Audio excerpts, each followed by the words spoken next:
Hello সবাইকে, আমি নিশা। সকাল সকাল দেখলাম যে জুতো বিক্রি করতে এসেছে।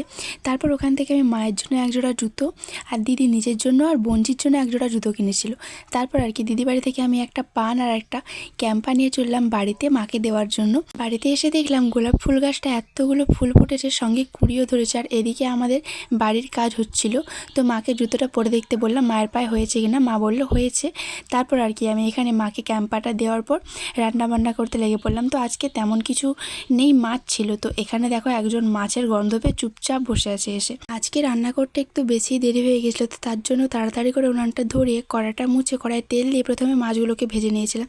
তো যেহেতু অনেকগুলো মাছ ছিল, একবারে তো আর ভাজা হয়নি, ভালো করে উল্টে পাল্টে আমি দুবার ধরে মাছগুলোকে ভেজে নিয়েছি। মাছগুলো ভাজা হয়ে যাওয়ার পর ভালো করে এখানে আমি পটাটাকেও ভেজে নিয়েছি, কারণ এটা পরের দিন লাউ খাড়ার তরকারি দিয়ে করলে খুব সুন্দর লাগবে খেতে। তো তারপর এখানে ভাতটা চাপিয়ে ঝটপট করে মুড়িটা খেতে খেতেই দেখলাম ভাতটা রান্না হয়ে গিয়েছে। তো ভাতটা নামিয়ে এখানে আমি তরকারিটা করে নিলাম। আর আজকে করব কাঁচা আম দিয়ে মাছের টক। আমি কড়াইতে তেল দিয়ে তারপর সমুরা দিয়ে কাঁচা আম আর টমেটোটাকে দিয়ে ভালো করে নাড়াচাড়া করে নুন আর হলুদ দিয়ে তারপর বান্না জলটা ঢেলে দিয়েছি। বান্না জল মানে দিয়েছিলাম সর্ষে বান্না। ওদিকে হচ্ছিল রান্না আর এদিকে আমি খাচ্ছিলাম জীবন ঠান্ডা, কারণ এই গরমে একটু আইসক্রিম হলে কি আর লাগে বলো। এখানে রান্না কমপ্লিট হয়ে যাওয়ার পর দেখলাম বাবা স্নানও হয়ে গেছে, তাই বাবাকে আমি এখানে আলু ভাতে আর টক দিয়ে খেতে দিয়ে দিলাম। তারপর একটু জল খেয়ে নিয়েছিলাম, কারণ সারাদিন একটুও জল খাওয়া হয়নি।